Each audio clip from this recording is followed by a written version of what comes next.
दोस्तों, no politics please में आपका स्वागत है। दोस्तों, 2024 के चुनाव आने वाले हैं। इन लोकसभा चुनावों में इस देश का भविष्य तय होने की पूरी उम्मीद है। हर दल के लालची नेता एक डाल से उछलकर दूसरे डाल पर कूद रहे हैं। जो छोटे नेता हैं वो इस उम्मीद में कूद रहे हैं कि पैसा और पावर, यही दो चीज चाहिए इस देश में, तो उनको बड़े दलों से मिलेगी। यही कारण है कि यूपीए ने बेंगलोर में 24 गठबंधन दलों की मीटिंग बुलाई। किस लिए? उनको आने वाले चुनाव में नरेंद्र मोदी द्वारा जो लेड भाजपा गठबंधन है उसको शिकस्त देनी। इधर जेपी नड्डा ने दिल्ली में 36 दलों की मीटिंग बुलाई, क्योंकि उनको भी अपने शक्ति प्रदर्शन करना है। वैसे तो मोदी जी कहते हैं कि शेर अकेला ही सारे गीदड़ों पर भारी पड़ता है, लेकिन उस शेर को भी 38 दलों का जो है साथ चाहिए। तो साहब, कुल मिला के इस समय देश में शक्ति प्रदर्शन चल रहा है। यह शक्ति प्रदर्शन किस लिए है? ताकि 2024 से पहले माहौल बनाया जा सके, जनता को विश्वास दिलाया जा सके कि साहब हम ही काबिल हैं इस देश पे शासन करने के लिए, आप हमें वोट दीजिए और हम आपका देश और आपकी जो दिशा है उसको अगले 5 सालों के लिए निर्धारित करेंगे। अब देखिए, सबसे बड़ी खासियत जो यूपीए की मीटिंग में रही कि लालू प्रसाद यादव जैसे जमानती भी उस मीटिंग के मंच पर विराजमान थे। अगर देखा जाए तो यूपीए के जो घटक दल हैं या यूपीए की जो कोऑर्डिनेटर हैं सोनिया गांधी, वो खुद ही बेल पर हैं, राहुल गांधी बेल पर हैं।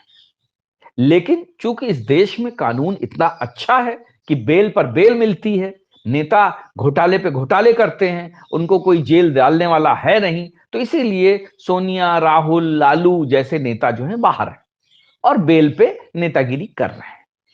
उनके लिए ये सारा कुछ क्षम्य है, बाकी जो गरीब आदमी करेगा उसके लिए अक्षम्य है, क्योंकि हमारी अदालतें भी गरीबों को सुधारने में ज्यादा विश्वास रखती हैं। नेताओं को जो कि देश के लिए नीति निर्धारित करते हैं, नियम कानून बनाते हैं, उनको सुधारने में हमारे माइलॉर्ड्स को कोई रुचि नहीं है, क्योंकि माइलॉर्ड्स को भी जो पे एंड पैकेज और सुविधाएं मिलती हैं वो इन्हीं नेताओं की वजह से मिलती हैं। तो फिर आम आदमी की मदद कौन करेगा? माइलॉर्ड्स को कोई रुचि नहीं है, सरकार को कोई रुचि नहीं है, नेताओं को कोई रुचि नहीं है। इसलिए आम आदमी का पूरा जीवन कोर्ट कचहरी के चक्कर लगाते गुजर जाता है। लेकिन लालू यादव जैसे लोग जिन घोटालों में सजा पाते हैं, उनके साथ के सारे लोग जेल में होते हैं, मगर लालू मंच पर विराजमान होते हैं और अपनी नेतागिरी की दुकान चलाते रहते हैं। तो साहब, यूपीए के 24 दल जो हैं हुंकार भर रहे हैं कि हमें नरेंद्र मोदी की सरकार को उखाड़ फेंकना है। उधर नरेंद्र मोदी और जेपी नड्डा मिलकर हुंकार भर रहे हैं अपने 38 दलों के साथ कि हमें यूपीए को सत्ता में आने नहीं देना है, क्योंकि ये लोग भ्रष्ट हैं, परिवारवादी हैं। लेकिन सवाल यह है कि जो नरेंद्र मोदी के साथ में 38 दल आए हैं, क्या उनमें लोग परिवारवादी नहीं हैं? चिराग पासवान क्या हैं? ओम प्रकाश राजभर क्या हैं? क्यों ऐसे ऐसे लोग दोबारा जो है एनडीए के साथ में जो आ रहे हैं? भाई, पहले ये पिछले ही, ज्यादा पुरानी बात नहीं है, 4-5 साल पहले ही ये लोग बीजेपी को गालियां देते हुए जो है बीजेपी से अलग हुए थे। आज दारा सिंह चौहान फिर से बीजेपी में आ गए हैं, क्योंकि उनको पता चल चुका है कि अब आगे हमारी जो है सत्ता मिलने की चांस नहीं है, तो दोबारा बीजेपी में आ गए। बीजेपी की मजबूरी यह है कि इन सारे लोगों को एक साथ रखना है ताकि कुछ ना कुछ वोट परसेंटेज हमारा बढ़ जाए। दोस्तों, तो इस देश में कोई वैचारिक मुद्दा नहीं है राजनीति का। इस देश में सिर्फ एक मुद्दा है राजनीति का, वो ये है कि कैसे ज्यादा से ज्यादा सीटें लाई जा सकें, कैसे दूसरे दलों को परास्त किया जा सके।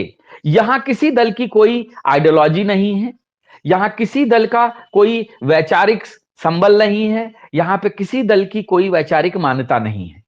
कोई कहीं पे भी किसी के भी गोदी में जाके बैठ सकता है और सिर्फ चुनाव जीतने की रणनीति बना सकता है। कल अगर इस देश में कोई अगर विदेशी आ जाए और वो इस देश के लोगों को फ्री में सामान बांटने लगे या अपना कोई एक नया दल खड़ा कर दे, तो आप विश्वास रखिए वो भी जीत जाएगा। जिस तरीके से अरविंद केजरीवाल ने फ्री वाली राजनीति की शुरुआत की, भले आज दिल्ली डूब गई, त्राही त्राही कर रही, तो उससे क्या? केजरीवाल ने तो कहा था ना कि हम 26 झीलों का शहर दिल्ली को बनाएंगे। अजी बना दिया, लाल किले के बगल में नाव चलवा दी आईटीओ पे नाव चल गई। और क्या चाहिए दिल्ली वालों? और साथ ही साथ घोषणा भी कर दी है कि जिन लोगों के कागज बह गए हैं उनको हम आधार भी बनवा के देंगे। लो जी, ये तो सोने में सुहागा हो गया। अरे बहे कागज नहीं बहे, लेकिन कम से कम इसी बहाने जो इलीगल माइग्रेंट्स हैं वो रेगुलराइज हो जाएंगे। सर जी को 5-10 साल तक वोट देंगे, क्योंकि फ्री बिजली पानी की योजना उन्हीं के लिए तो चलाई गई है। और बाकी रहे जो लोग टैक्स पेयर हैं, उनको तो टैक्स देना ही देना है। और टैक्स पेयर क्यों ना दें? क्योंकि टैक्स पेयर कोई वोट देने तो जाता नहीं है। जिस दिन वोटिंग होती है उस दिन वो घर में बैठ के पिक्चर देखता है, कहता है अरे यार क्या जाना वोट डालने, वहां लाइन में क्यों लगना। वोटिंग डे पे जितने भी बड़े बड़े कोठियों वाले लोग हैं या जो मिडिल क्लास लोग हैं वो निकलते नहीं घर से। यही कारण है कि हर चुनाव में वोटिंग परसेंटेज 50 से 60% ही रहता है, यानी 40% लोग वोट डालते नहीं है। और जो ये 60% में जो सबसे ज्यादा वोट डाल देता है वही डिसाइड करता है कि किसको आना है। तो इसलिए इस देश में ये रोना धोना मचने की कोई जरूरत नहीं है। जो जैसा राजा चाहता है उसको वैसा राजा मिलता है। यथा राजा तथा प्रजा। मुफ्तखोर प्रजा है तो मुफ्तखोर राजा भी होगा। तभी तो राजा ने अपने लिए शीश महल बनवाया। अब प्रजा को क्या लेना देना? प्रजा कह रही तुम अपने घर में कुछ भी लगा लो, हमें फ्री का देते रहो। तो साहब ये लेन देन का जो देश है ये इसी तरीके से चलता रहेगा। यहां पर सिर्फ और सिर्फ चुनाव इसलिए लड़े जाते हैं ताकि जीत के जनता पे शासन किया जा सके। एक बार आप चुनाव जीत गए, इसके बाद आप कुछ काम करें ना करें, कोई डूबे मरे बहे, उसका कोई कुछ नहीं उखाड़ सकता। उसको 5 साल तक सत्ता में रहना ही रहना है। और जब 4 साल बचेंगे, 4 साल के बाद में फिर वो अपनी कोई नई योजना लेके आएगा। मुफ्त खाना लेके आ सकता है, कोई और मुफ्त की योजना ला सकता है, और जनता फिर उसको वोट दे देगी। क्योंकि जनता की मेमोरी बहुत कमजोर होती है। तो दोस्तों देश ये इसी तरह चलता रहेगा। यूपीए 24 लोगों के साथ मीटिंग करेगी, एनडीए 38 लोगों के साथ मीटिंग करेगी। सब एक दूसरे के साथ बनते बिगड़ते रहेंगे। कल हो सकता है कि जैसे पटना की मीटिंग के बाद में, अगर आपको याद हो, तो एनसीपी आज टूट के बीजेपी के साथ आ गई है। हो सकता है बेंगलोर मीटिंग के बाद में अपने कोई और एक दो दल हैं वो टूट के एनडीए की तरफ चले जाएं, या एनडीए के कुछ दल जो है टूट के यूपीए की तरफ चले जाएं। क्योंकि यहां कोई आइडियोलॉजी नाम की चीज नहीं है। यहां सबको अपना फायदा देखना है, पावर देखना है, पैसा देखना है। तो साहब ये जारी रहेगा। 2024 तक ये सर्कस चलता रहेगा। अब जनता को देखना है कि उसको किस तरफ जाना है। जनता सच्चे और ईमानदार लोगों को चाहती है, या जनता को भी इसी तरह के लोग पसंद हैं, ये तो आने वाला सब हमारा समय बताएगा। तब तक के लिए आप लोग हमारा जो चैनल लाइक करते रहिए, सब्सक्राइब करते रहिए। और अगर आपको लगे कि हम देश के विकास के देश के विकास के लिए और देश को मोरली और इथिकली राइट बनाने के लिए कुछ कह रहे हैं, तो प्लीज हमें लाइक करिए, सब्सक्राइब करिए और हमारा जो है उत्साह बढ़ाते रहिए। जय हिंद, जय भारत।